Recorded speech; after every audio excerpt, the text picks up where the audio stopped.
Every night, just as the world quiets down, that's when the noise in our heads can get overwhelmingly loud. We've all been there, lying in bed, staring at the ceiling, trapped in a loop of endless thoughts about what we did wrong today and what tomorrow might bring. It's exhausting, isn't it? Well, you're not alone in this mental marathon. Overthinking is like having an itch you can't scratch, and it can steal away both your night's sleep and your daytime peace. But what if I told you that there's a way to quiet those noisy thoughts? Today, we dive deep into the wisdom of Stoicism, an ancient philosophy that's as practical today as it was thousands of years ago. This isn't just about historical concepts. It's about real tools that can help us lead a calmer, more focused life. So, if you're tired of your mind spinning out of control, stick with me. Let's explore how these age-old strategies can bring us peace and clarity in our chaotic world. If you appreciate what we're doing here and want to keep up with more insights like these, do me a simple free favor and hit that subscribe button. And trust me, you won't want to skip any part of this video. Every moment is packed with value to help you quiet the noise in your mind. Lesson 1. Action over analysis. You know those moments when you're just sitting there, your mind racing with a million what-ifs and maybes, and before you know it, hours have slipped by and you've gotten absolutely nowhere? That's what we're tackling here. Stoicism teaches us a powerful antidote to this paralysis by over-analysis, prioritizing action over endless thought. Think about the Stoic philosopher Marcus Aurelius, who said, "The secret of all victory lies in the organization of the non-obvious." Marcus wasn't just about thinking things through, he was about doing things that make a real impact. So how do we apply this? It starts with recognizing that action inherently moves us forward, whereas overthinking often spirals us into stagnation. Have you ever noticed that when you finally decide to take even a small step forward, it's like a weight lifts off your shoulders? That's because action is liberating. It breaks the chains of procrastination and doubt. Here's a personal story for you. I once had this idea for a project. I spent weeks just thinking about it, planning every detail in my head. But guess what? It never went anywhere because I was too caught up in trying to make it perfect. I was stuck in analysis paralysis. The moment I started to take action, even small actions like jotting down some notes or discussing the idea with a friend, things started to shift. It wasn't perfect, but it was progress. The Stoics believed that we control our actions, but not always the outcome. By focusing on what we can do right now, we reduce the overwhelm of trying to control every possible future scenario, which, let's be honest, is impossible. Each action you take teaches you something new, brings new insights, and yes, sometimes new challenges, but always movement. Every step you take is a learning opportunity, a chance to adapt and adjust. And here's something else to think about. Action feeds confidence. Each time you act, you prove to yourself that you can move beyond your fears. You build momentum, and suddenly, what seemed impossible starts to look pretty doable. Remember, in Stoicism, there's a lot of talk about living according to nature, and it's only natural to learn and grow from what we do, not just from what we think. So what small action can you take today? Maybe it's making that phone call you've been putting off, sending an email, or just organizing your workspace. It doesn't have to be a giant leap. Tiny steps are still steps. The key is to keep moving. Don't let your thoughts hold you back. As Seneca said, "It is not because things are difficult that we do not dare. It is because we do not dare that they are difficult." By embracing the Stoic way of valuing action over analysis, we empower ourselves to live more fully, more bravely, and with a clear sense of direction. So let's put those plans into action. Let's make things happen, You'll be amazed at how much more you can achieve when you shift from overthinking to doing. Lesson 2. You're not that special. The idea comes straight from the Stoic teachings, particularly from Marcus Aurelius, who often reminded himself in his meditations to keep his ego in check. He wrote, "You could leave life right now. Let that determine what you do and say and think." This was a reminder to focus on what truly matters without getting caught up in one's own self-importance. So why is realizing you're not that special actually a good thing? Well, it's about understanding that the world doesn't revolve around our actions as much as we think it might. Most people are far too busy dealing with their own lives to be overly concerned with what we're doing. This is a game changer when you grasp it fully, because it means you can stop overthinking how you're perceived. Have you ever hesitated to post something online because you were worried about what people would think? Or maybe you've been afraid to start a new project or go after a job because you're scared of criticism or failure, believing everyone will notice and judge you. Here's a Stoic wake-up call. Most people won't even remember it a few days later. Everyone else is too busy navigating their own challenges. This doesn't mean your actions don't matter or that you shouldn't strive to do your best, but it does mean that you can perhaps breathe a little easier knowing that one mistake is not going to be the focal point of everyone's attention. This concept helps to strip away the facade that everyone is watching and judging our every move, which is a common trap that feeds overthinking and anxiety. It's freeing, isn't it, to realize that you can go about your life, make your choices, and even slip up now and then, and the world won't come crashing down. You get to experiment, to learn, to live without the heavy weight of perceived constant scrutiny. And here's where Stoicism helps us really nail this concept down. It teaches us humility and the importance of focusing on self-improvement for its own sake, not for applause or fear of criticism. Marcus Aurelius believed in leading a life of virtue and being true to oneself, not living for external validation. So, the next time you find yourself overthinking about how others might perceive your actions, remember this lesson. You're not that special in the eyes of the world, and that's a good thing. It means you are free to live your life more fully, authentically, and without undue concern over every little judgment. This isn't about diminishing your value. It's about realizing that the spotlight isn't always on you, and that's a relief. Use that space to focus on what truly matters to you, engage with your real passions, and let the trivial worries go. Lesson 3. Comparison is the thief of joy. When we constantly compare ourselves to others, whether it's their successes, their looks, or even their social media posts, we set ourselves up for unhappiness.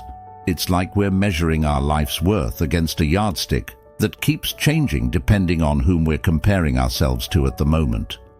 The Stoics were big on focusing on what's within our control and other people's lives, definitely not within our control. Epictetus famously said, "Focus on what you can control and let go of what you cannot." When you spend your energy focusing on others, you're wasting that precious resource, your focus, on what you cannot change or influence. Let me paint you a picture. Imagine you're having a really good day. You're feeling proud of what you've accomplished, whether it's big or small. Then you hop on Instagram or Facebook, and suddenly you see someone else's highlight reel. Vacations, perfect homes, achievements. Suddenly, your own victories don't feel quite so significant anymore. That's the trap of comparison. What the Stoics teach us is to anchor our self-worth in our own values and progress, not in comparison to others. This isn't just about feeling better. It's about a fundamental shift in how we view success and happiness. It's about internal validation rather than external. When you live by this principle, you shift your perspective from competition to personal growth. It's liberating, really. When you stop comparing, you start appreciating your own journey with all its ups and downs. You begin to see your life as a unique path, not a race against someone else's milestones. This mindset allows you to celebrate your own successes without the shadow of someone else's achievements dimming your light.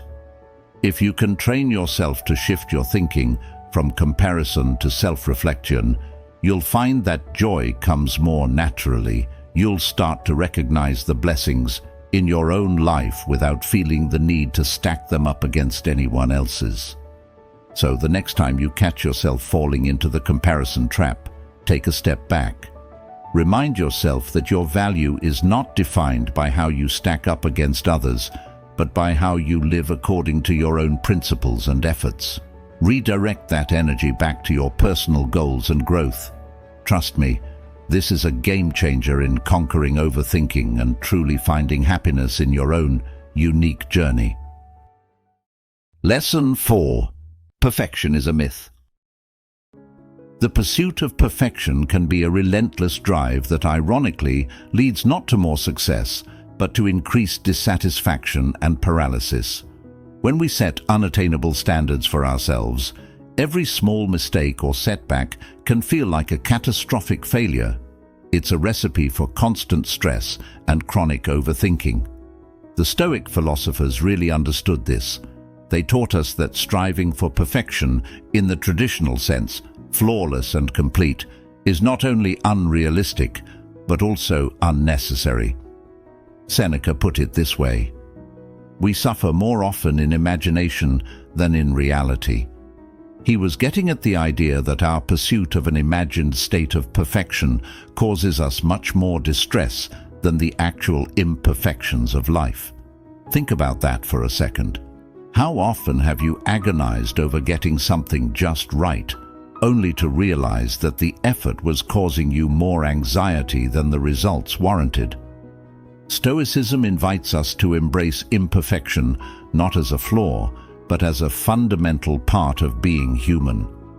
By accepting that we are inherently imperfect, we can free ourselves from the impossible expectations that bind us and cause endless cycles of overthinking. This doesn't mean we shouldn't try to improve or grow. Quite the opposite. It means that we recognize improvement as a process, one that is ongoing and filled with lessons learned from mistakes and missteps. Imagine if you could approach a new project or a new skill with the mindset that mistakes are not only expected, but are actually valuable. How much more willing would you be to start something new, to innovate, and to take risks? This is the freedom that rejecting the myth of perfection offers. The Stoic approach teaches us that every imperfection is an opportunity to learn. Marcus Aurelius wrote, "The impediment to action advances action. What stands in the way becomes the way." He's telling us that the obstacles, the imperfections, and the setbacks are not just hurdles to overcome. They are integral parts of the journey that push us to grow and improve. So, as we move forward, let's try to shift our focus.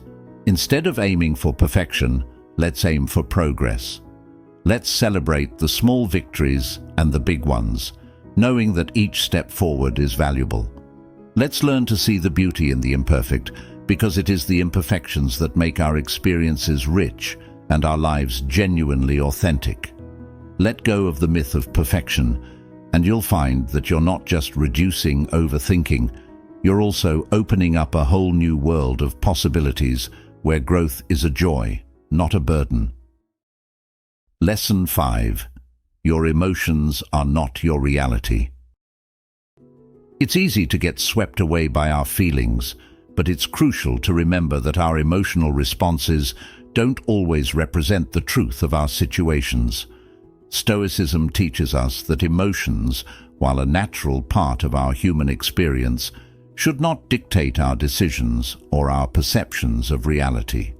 This idea is rooted deeply in the teachings of the Stoic philosophers like Marcus Aurelius, who advised us to take a step back and examine our impressions, asking ourselves if they are based on fact or if we are letting our emotions color our judgment. He famously said, "You have power over your mind, not outside events. Realize this, and you will find strength." Think about the last time you felt overwhelmed by emotion. Maybe you were anxious about a big meeting or upset over a disagreement with a friend. In those moments, our emotions can feel all-consuming, as if they define our entire reality. But here's the thing, emotions are transient. They come and go, and they can deceive us into overestimating the significance of what we're feeling in the moment. This Stoic lesson isn't about suppressing your emotions. Rather, it's about not letting them control you. It's about achieving a level of detachment where you can acknowledge your feelings without letting them cloud your judgment. This is what the Stoics mean when they talk about living a life of virtue. It's about responding to life's challenges with reason rather than being led by emotion. Let's say you're feeling really down because you didn't get a job you interviewed for. The initial emotional response might be to think you're not good enough, or that you'll never find a job you love. But if you take a moment to step back and apply reason, you might see that this rejection could be an opportunity to explore other options or areas for improvement in your interviewing skills. By not letting your initial emotions dictate your reality, you open yourself up to more constructive and proactive paths. Practicing this can start simply.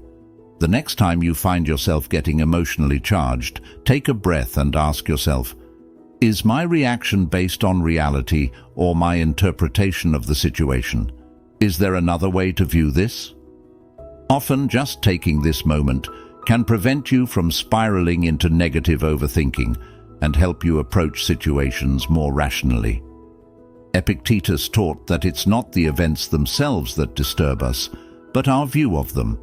So, by changing our perspective, by questioning the validity of our emotional responses, we can change how we experience life's ups and downs. This doesn't mean ignoring our feelings. It means managing them in a way that allows us to respond with wisdom and clarity. Lesson 6. Detach from outcomes. Stoicism teaches us that much of our distress comes from clinging too tightly to outcomes we can't control. Remember, the Stoics are all about distinguishing between what's in our control and what's outside it. And while we can influence outcomes, we can't control them entirely.